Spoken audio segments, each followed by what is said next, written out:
Welcome back to Berry Life, bringing you easy and delicious vegan and vegetarian recipes from around the world. On today's episode, we're making a deliciously rich yet healthy butternut squash soup. We make this on those busy weekdays when we're running around.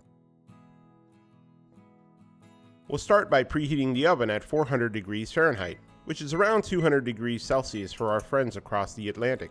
For a good butternut squash soup, you have to use, you guessed it, butternut squash. The real stuff. You can buy it whole or get it in a package like this from the store. It's a bit more expensive but comes in handy as a time saver. For the purpose of this recipe, we'll use the whole butternut squash and show you how we prepare it. First, we remove the top. Then, using the knife, we slice through from one side to the other. Once the knife gets to the bottom, we stand the squash up and slice it downward in half. You really want to be careful at this step, as the squash is a bit tough, and because it's rounded, it's not as stable when cutting. Pro tip for cutting vegetables: always have a sharp knife. Now, using a spoon with the rough edge that we didn't have the heart to throw away, we remove the seeds.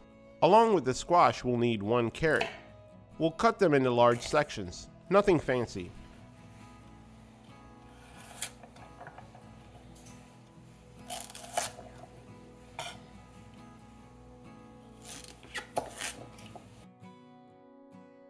And we'll also have 2 stalks of celery.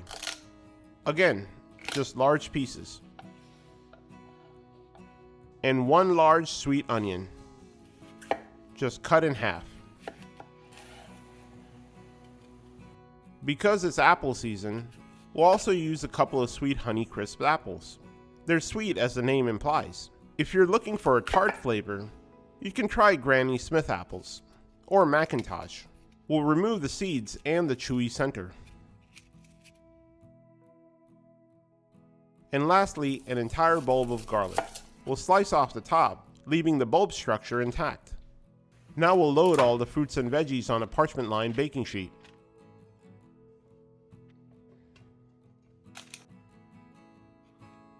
And brush on some good olive oil. Why did the butternut squash become a comedian? Because it had a gourd sense of humor. With the holidays around the corner, be on the lookout for more holiday dinner ideas and cocktails. 'Tis the season after all, to enjoy good food, great company, and make beautiful memories. For the full written recipe, check out the video description box below, or visit us at berrylife.com. Then, season it with black pepper, a little bit of salt, and some ground cinnamon. We just love the smell of cinnamon. It invokes a sense of season, and it makes our entire kitchen smell like a pastry shop.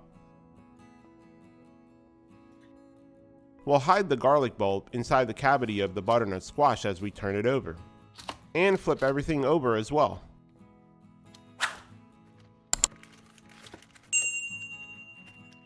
Now we're off to the oven.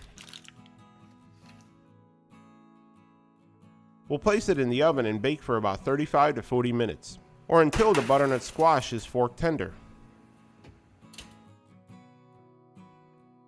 While the veggies are cooking, we'll mix together 1 teaspoon of dried thyme, 1 teaspoon of ground cinnamon, 1/8 of a teaspoon of cayenne pepper, 1/2 a teaspoon of nutmeg,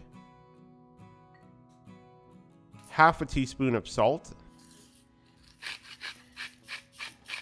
and 1/2 a teaspoon of ground black pepper.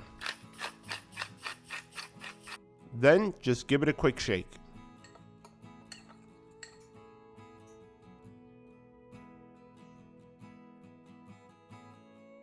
Soup just isn't soup without some type of croutons. So today we're making some croutons with this French baguette.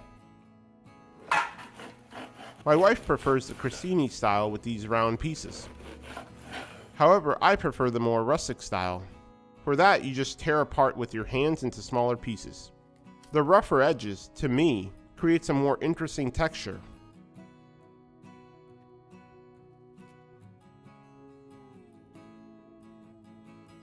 Now we'll transfer these to a foil-lined baking sheet and spray it with some cooking oil. Then season with some salt,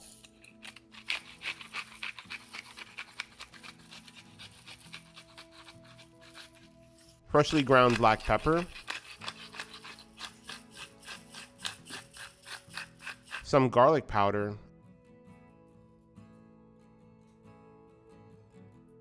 and Italian seasoning.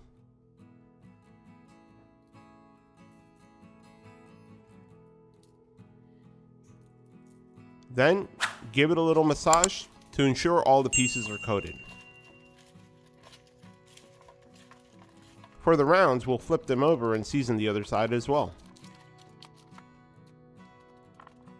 That's it, ready for the oven.